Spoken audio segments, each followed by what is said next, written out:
Hello friends, स्वागत है आपका आज के इस वीडियो में हम देखेंगे NVS TGT PGT examination Hindi subject के प्रीवियस ईयर्स क्वेश्चन पेपर को। ओके, तो चलिए स्टार्ट करते हैं। पहला क्वेश्चन है, सूरदास की अधिकतर रचनाएं किस भाषा में है? सूरदास की अधिकतर रचनाएं किस भाषा में है? तो फ्रेंड्स, आप सभी को पता होगा सूरदास जी ब्रज भाषा के कवि हैं और उन्होंने ब्रज भाषा में बहुत सारी रचनाएं की हैं। तो हमारा आंसर हो जाएगा ब्रज भाषा। सूरदास जी ब्रज भाषा के कवि थे। नेक्स्ट क्वेश्चन पे चलते हैं। मैथिली कोकिल के नाम से कौन कवि जाना जाता है? मैथिली कोकिल के नाम से कौन कवि जाने जाते हैं? ठीक है, यहाँ पे आपको बताना है कि मैथिली कोकिल के नाम से कौन कवि प्रसिद्ध है। किस कवि को मैथिली कोकिल कहा जाता है? पहला ऑप्शन है विद्यापति, दूसरा अमीर खुसरो, मलिक मोहम्मद जैसी, भूषण। तो आप सभी को पता होगा फ्रेंड्स कि विद्यापति जी को मैथिली कोकिल की उपाधि दी गई है। ओके फ्रेंड्स, चलिए नेक्स्ट क्वेश्चन पे चलते हैं। नेक्स्ट क्वेश्चन, मैं नीर भरी दुख की बदली किसकी पंक्तियां हैं? सुभद्रा कुमारी चौहान, महादेवी वर्मा, निर्मल जैन, इंदु जैन। फ्रेंड्स, अगर आपको नहीं भी पता हो तो भी आपको पता है कि महादेवी वर्मा जी ने बहुत ही मतलब कि दुखद रचनाएं की हैं। तो मैं नीर भरी दुख की बदली से समझ में आ जा रहा है कि महादेवी वर्मा जी की रचना है। तो यहाँ पे महादेवी वर्मा हमारा बी ऑप्शन राइट हो जाएगा। नेक्स्ट चलते हैं क्वेश्चन, महादेवी ने गौरा संस्मरण किस पर लिखा है?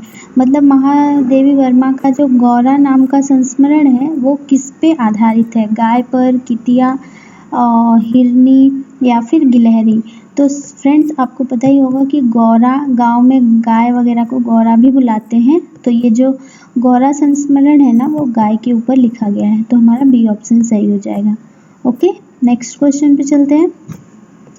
निम्नलिखित में से कौन सा रचनाकार छायावाद के 4 स्तंभों में से नहीं है? यहाँ पे नहीं है पूछ रहा है कि छायावाद का कौन सा नहीं है, कौन सा कवि यहाँ पे, कौन सा रचनाकार छायावाद का नहीं है। ठीक है, तो छायावाद के 4 प्रमुख कवि हैं, आपको पता ही होगा।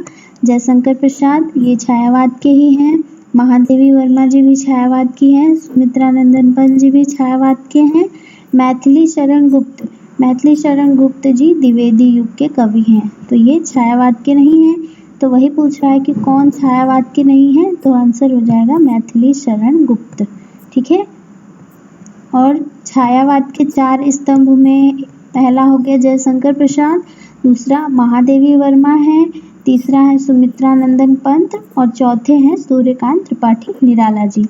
और मैथिली शरण गुप्त जी जो हैं वो द्विवेदी युग के हैं, ना कि छायावाद के। ठीक है, तो मैथिली शरण गुप्त को राष्ट्र कवि भी कहते हैं। इनको भारत भारती के लिए पुरस्कार भी दिया गया था। ठीक है, तो मैथिली शरण गुप्त जी द्विवेदी युग के हैं और जयशंकर प्रसाद, महादेवी वर्मा, सुमित्रा नंदन पंत ये लोग छायावाद के हैं। तो ठीक है, ये हमारा आंसर हो जाएगा सी। नेक्स्ट पे चलते हैं। 8 भागों में प्रेमचंद की कहानी किस नाम से संकलित है? 8 भागों में प्रेमचंद की कहानी किस नाम से संकलित है? मानसरोवर, ज्ञान सरोवर, प्रेमचंद की कहानियाँ, नमक का दरोगा। तो फ्रेंड्स, नमक का दरोगा तो ऑलरेडी एक कहानी है। यहाँ पे पूछ रहा है कि कहानियाँ किस नाम से संकलित है, मतलब प्रेमचंद जी ने बहुत सारी कहानियाँ लिखी ना, तो वो कहानियाँ किस नाम से संकलित हैं? वो सारी कहानियाँ मानसरोवर के नाम से संकलित हैं और इसमें 200 कहानियाँ हैं, 1000 निकल गया। ठीक है, 200 कहानियों का ये संकलन है मानसरोवर। ओके फ्रेंड्स, तो हमारा आंसर हो जाएगा मानसरोवर। चलते हैं नेक्स्ट क्वेश्चन पे। मैला आंचल उपन्यास किस अंचल से जुड़ा है? तो फ्रेंड्स, अंचल का मतलब होता है क्षेत्र। तो जो मैला आंचल उपन्यास है वो किस क्षेत्र से जुड़ा है? बुंदेलखंड, छत्तीसगढ़, अवध, पूर्णिया। तो फ्रेंड्स, मैं इस उपन्यास के रचनाकार का भी नाम बता देती हूँ। मैला आंचल रेणु फरेश्वर नाथ रेणु जी का लिखा हुआ है, जिनको शॉर्ट में रेणु भी बुलाया जाता है। तो मैला आंचल के जो रचनाकार हैं, मैला आंचल उपन्यास के जो रचनाकार हैं उनका नाम है फरेश्वर नाथ रेणु। और ये उपन्यास उन्होंने किस अंचल से जोड़ के लिखा है, यानी ये जो उपन्यास है वो किस अंचल से जुड़ा हुआ है। तो फ्रेंड्स, ये जो उपन्यास है मैला आंचल, वो पूर्णिया, बिहार में पूर्णिया जिला पड़ता है, वहाँ से ये जुड़ा हुआ है। तो यहाँ आंसर हो जाएगा पूर्णिया, यानी बी ऑप्शन। नेक्स्ट, उसने कहा था कहानी के लेखक हैं। उसने कहा था कहानी के लेखक हैं, यहाँ पे पूछ रहा है कि उसने कहा था जो कहानी है उसके लेखक कौन है। ऑप्शन देखते हैं, जयशंकर प्रसाद, रामवृक्ष बेनीपुरी, चंद्रधर शर्मा गुलेरी या वृंदालाल वर्मा। तो फ्रेंड्स, ये जयशंकर प्रसाद की कहानी नहीं है, रामवृक्ष बेनीपुरी की भी नहीं है, वृंदालाल वर्मा की भी नहीं है। उसने कहा था ये लिखा हुआ है चंद्रधर शर्मा गुलेरी। इसको आप ऐसे याद रख सकते हैं, गुलेरी जी ने कहा था, उसने कहा था, गुलेरी जी ने कहा था। ठीक है, नेक्स्ट क्वेश्चन पे चलते हैं। 14 सितंबर 1949 यानी 14 सितंबर 1949 को हिंदी को किस रूप में स्वीकृत किया गया राष्ट्रभाषा।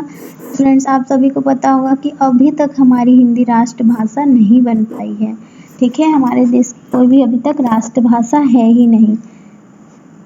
अभी हिंदी सिर्फ राज्य भाषा बन पाई है। संपर्क की भाषा तो है ही, मानक भाषा बन गई है, ग्रामर से जुड़ गई है, लेकिन यहाँ पे ये पूछ रहा है कि 14 सितंबर 1949 को हिंदी को किस रूप में स्वीकृत किया गया। तो हिंदी को भारत संघ की राजभाषा के रूप में स्वीकार किया गया, मतलब राज्य के जो कार्य है ना वो इस भाषा में किए जाते हैं, हिंदी भाषा में। तो इसलिए भारत संघ की राजभाषा के रूप में हिंदी को स्वीकृत किया गया। ठीक है, और इसीलिए 14 सितंबर को हम क्या मनाते हैं, हिंदी दिवस भी मनाते हैं।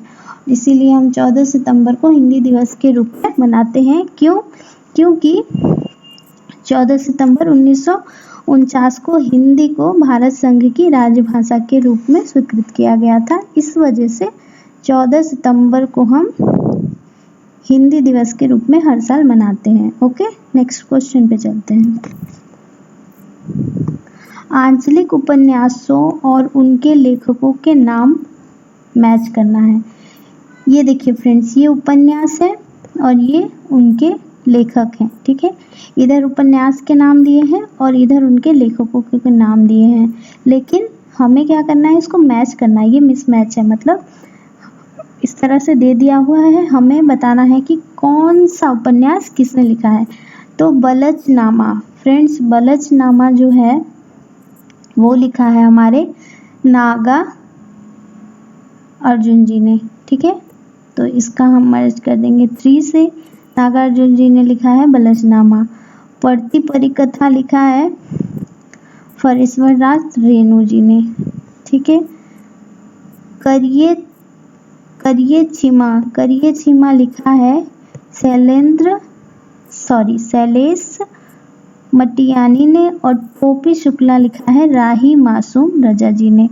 तो देख लीजिए, ए का तीसरा, बी का पहला, सी का चौथा और डी का दूसरा। तो ये किस ऑप्शन में दिया हुआ है, तो पहले ए ऑप्शन में दिया हुआ है, तो इसलिए ए आंसर हो जाएगा। ठीक है, तो बलचनामा नागार्जुन जी का उपन्यास है।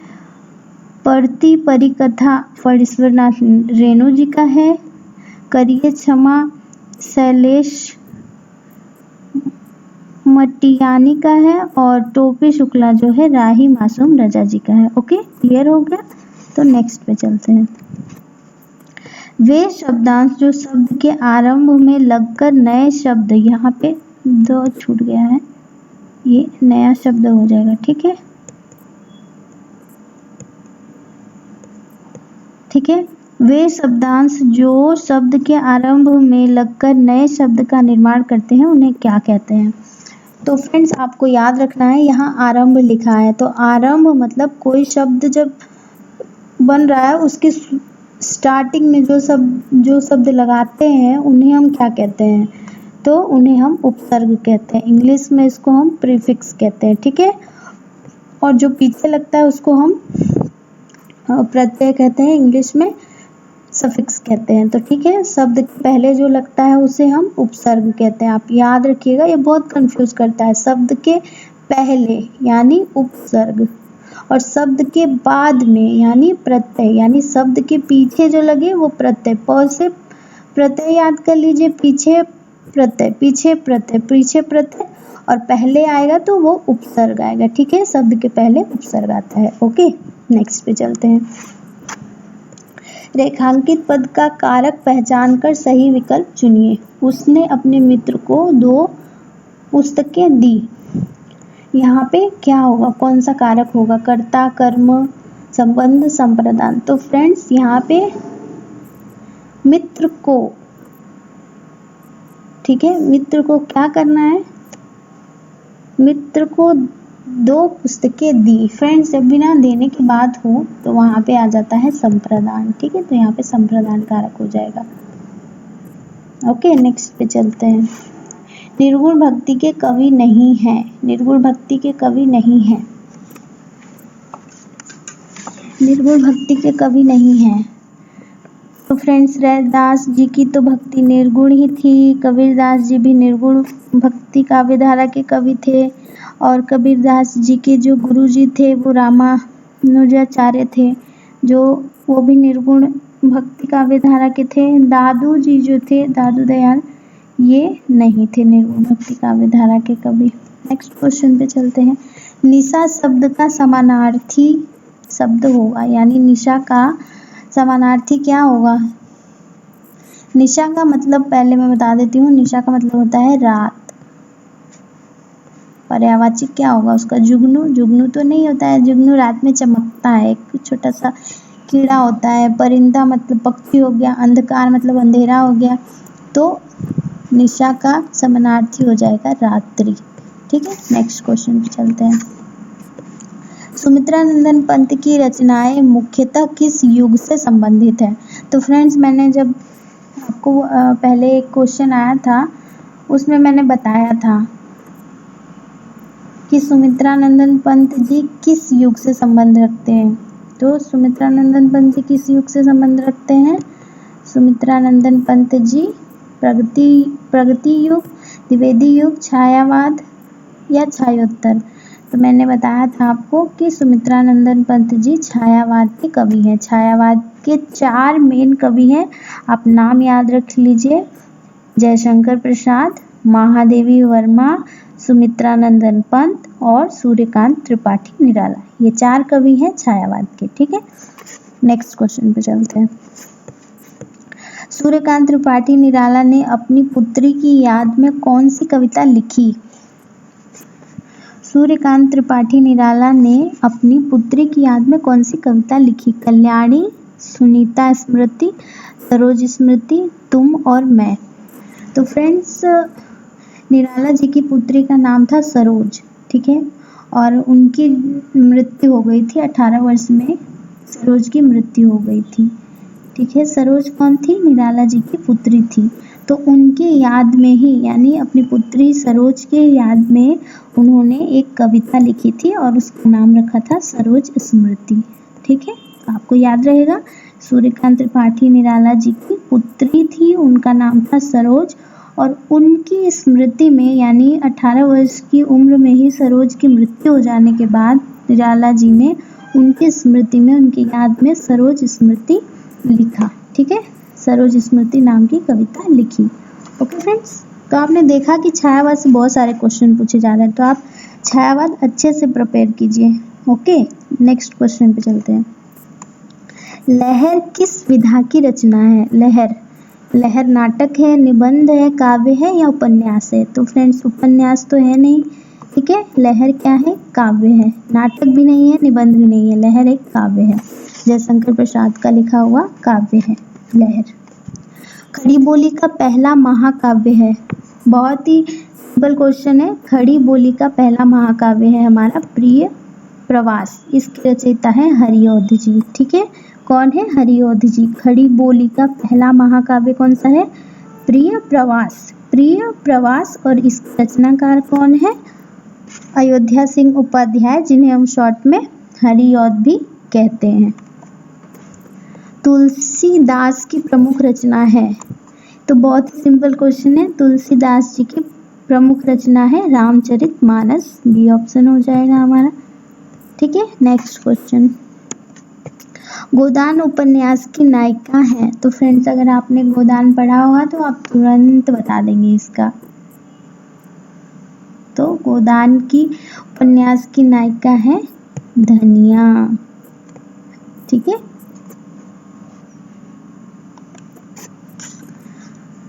अब ये लास्ट क्वेश्चन है और ये आपके लिए है, इसका आंसर आपको बताना है। ठीक है, फिर मैं क्वेश्चन पढ़ देती हूँ, इसका आंसर आपको बताना है कमेंट में। धर्मवीर भारती का नाटक जिसमें महाभारत के कथानक को लेकर आधुनिक युग के अनुकूल अर्थ प्रस्तुत किया गया है। एक बार फिर से समझ लीजिए, धर्मवीर भारती का नाटक, मतलब जो नाटक है वो धर्मवीर भारती द्वारा लिखा गया है। ठीक है, जिसमें महाभारत के कथनांक को लेकर आधुनिक युग के अनुकूल अर्थ प्रस्तुत किया गया है। मतलब धर्मवीर भारती जी का कौन सा नाटक है जिसमें महाभारत का कथनांक लिया गया है और उसको आधुनिक युग के अनुसार प्रस्तुत किया गया है। तो यहाँ नाटकों के नाम दिए हैं, आपको बताना है कि वो नाटक कौन सा है। ठीक है, तो इसका आंसर आप मुझे बताएंगे, मैं नहीं बताऊंगी। पहला है स्कंदगुप्त, दूसरा है अंधा युग, तीसरा है लहरों का राजहंस और चौथा है आषाढ़ का एक दिन। तो ये आंसर, इसका आंसर आपको कमेंट करके बताना है लास्ट क्वेश्चन का। ठीक है, तो friends, thank you for watching this video. I hope कि आपको ये वीडियो अच्छा लगा हो और आपके लिए थोड़ा भी हेल्पफुल हो। तो आप इसको ज़रूर लाइक, शेयर, कमेंट करें और चैनल को सब्सक्राइब करें। Thank you so much watching for this video. Thank you very much. जय हिंद।